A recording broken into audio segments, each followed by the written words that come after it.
So part 2 of Wicked, called Wicked for Good, is coming out and it's now doing its press tour, and conversations about the actresses' bodies has never been more rampant. I don't want to sound like a bully when I say this, because you should never speak on women's bodies, but this era of competitive eating is something that is really deeply personal to me, and I have an opinion. We're going to talk about the bodies.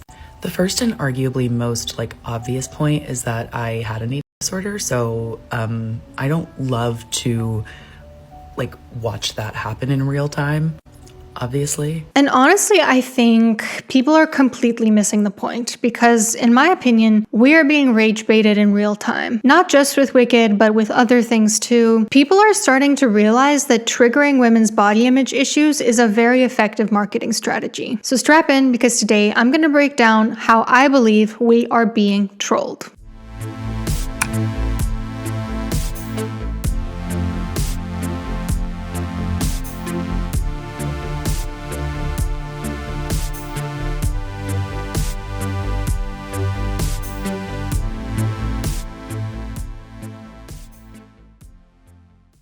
Let's start with Wicked. So I've spoken about how commenting on somebody's body, if you think they have an ED, can be incredibly damaging. But putting that aside, and putting aside the fact that Ariana Grande has literally begged the public to stop commenting on her body, let's say you don't actually care about her or any other public figure whose body you're publicly critiquing and shaming. Let's say you're of the opinion that public figures have a responsibility to their audiences, that the people you're talking about are harming their audience, that some people should not exist in public if they have a body that could trigger someone else. Even if that's the case, I don't believe that these think pieces about these actresses' bodies are the way to go. All I have ever heard about Wicked was either about the actresses' weight loss or their bizarre relationship to each other. You guys are giving this movie so much free press that it otherwise wouldn't have. I thought the first movie was incredibly boring. I only watched it because I heard so much of it because of these controversies. I almost couldn't get through the movie. I do not think this project would be as famous as it is if it weren't for all the speculation about the personal lives of the actresses involved. Side note, I hear a lot of people asking why aren't the directors of Wicked doing something about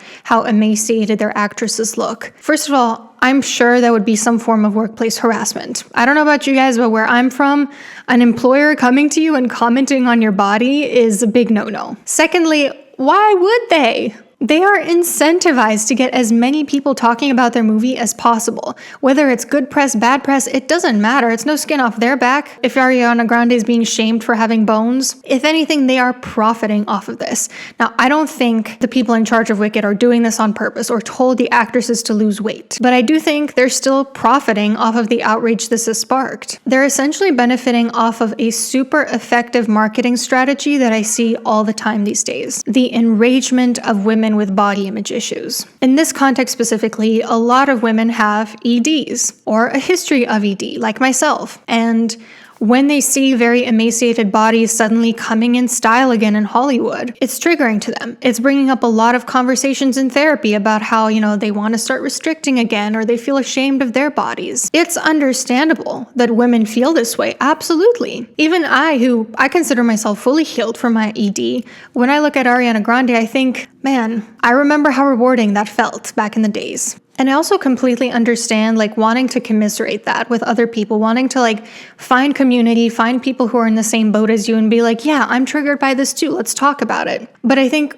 when you choose to do it on such a public platform, when you record yourself talking about it, you press post, in that moment you're taking something that could have been processed in therapy, in group therapy with other people who are struggling with the same thing, and you're turning it into free press. You're making the brand in question profit off of your body image issues. And this is not just with Wicked either. The more I've thought about this topic, the more I start to see it everywhere.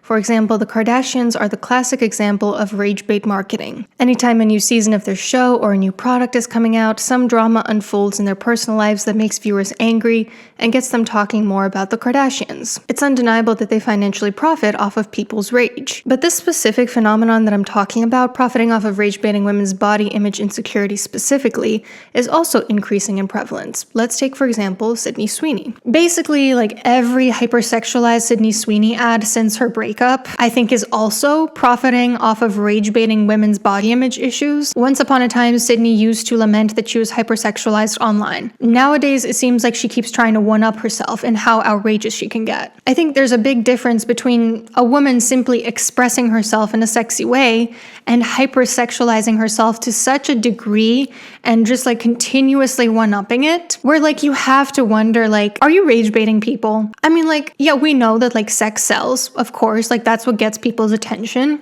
because we are at the end of the day animals who are created to reproduce. But like these days, people are so easily rage baited. Like anytime a woman expresses herself in a very sexual way, we have obviously like misogynistic men who like flock to the comments to be like, how dare you?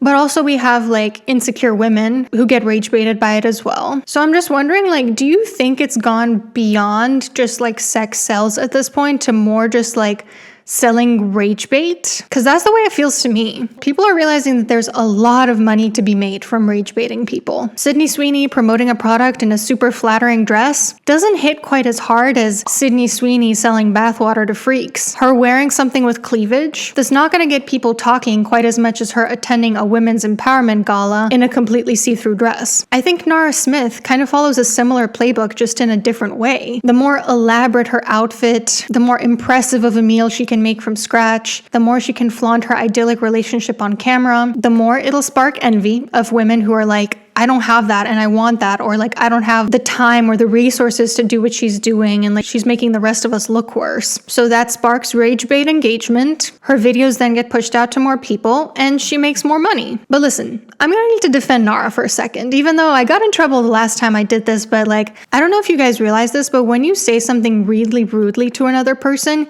you make that person dig in their heels more. So the ruder your comments are when I defend Nara Smith, the more I'm going to want to defend her in the future. Do you realize that? Anyway, I digress. So recently Nara Smith posted this photo of herself in which she expressed amazement and compassion towards her body at 3 weeks postpartum. And as you can imagine, a lot of women were enraged in the comments section. They were accusing her of creating unrealistic body standards, even of using a surrogate. A lot of women seemed straight up convinced that it's impossible for a woman to naturally bounce back like this after pregnancy. And when I first saw this, I'll be honest, I rolled my eyes pretty hard. I know plenty of women who bounce back after pregnancy, and the way I see it, if another woman being proud of her body makes you lash out at her, that's kind of on you. But then I sat on it.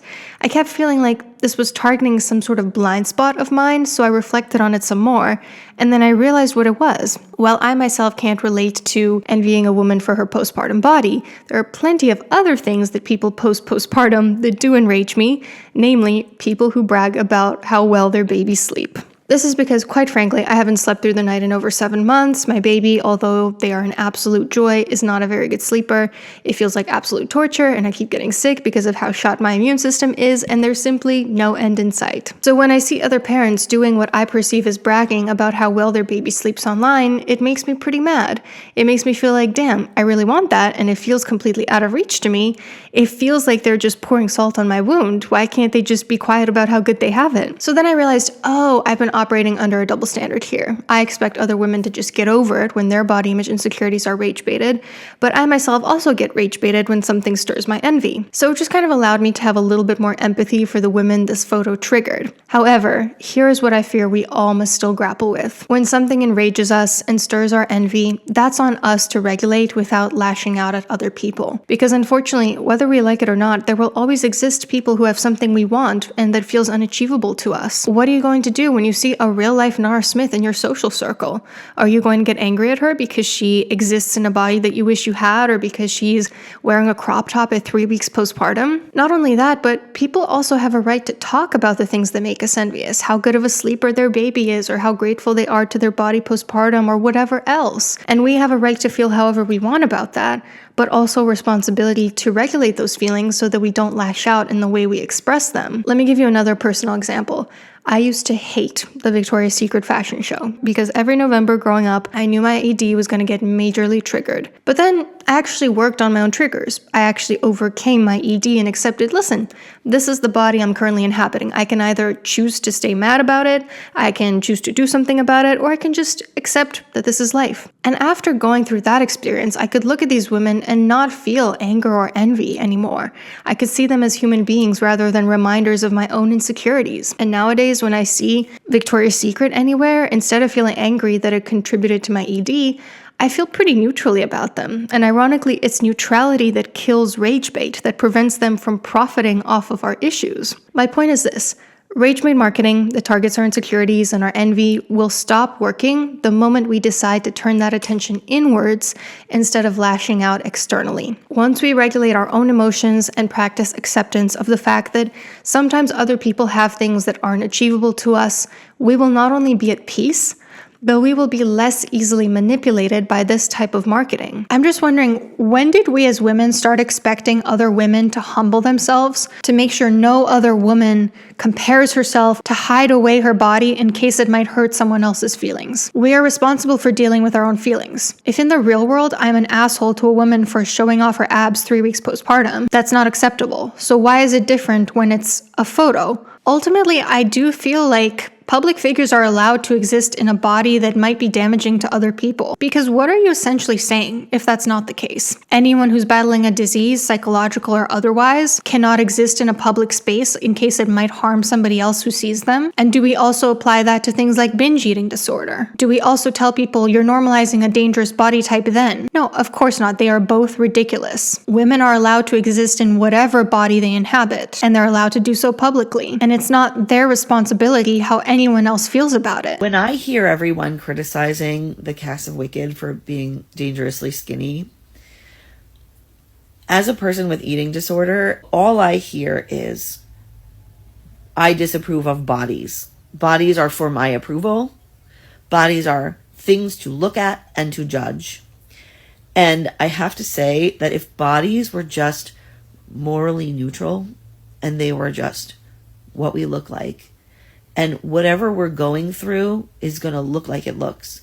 And whatever we're going through should be met with kindness and tolerance and compassion.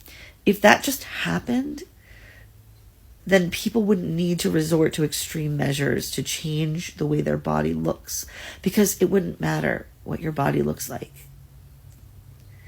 And I think we're going at this all wrong, and it's really hurting me. Like, honestly, it's really hurting me. I don't want to keep being aware that bodies are just things to be scrutinized by culture and society and strangers.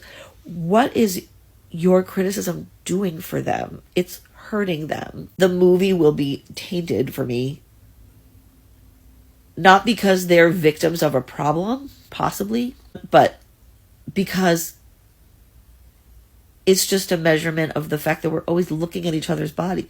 Like, yes, there's an issue. Okay, fine. There's an issue. But like, what I thought I needed to do was rally against ultra skinniness. But I don't.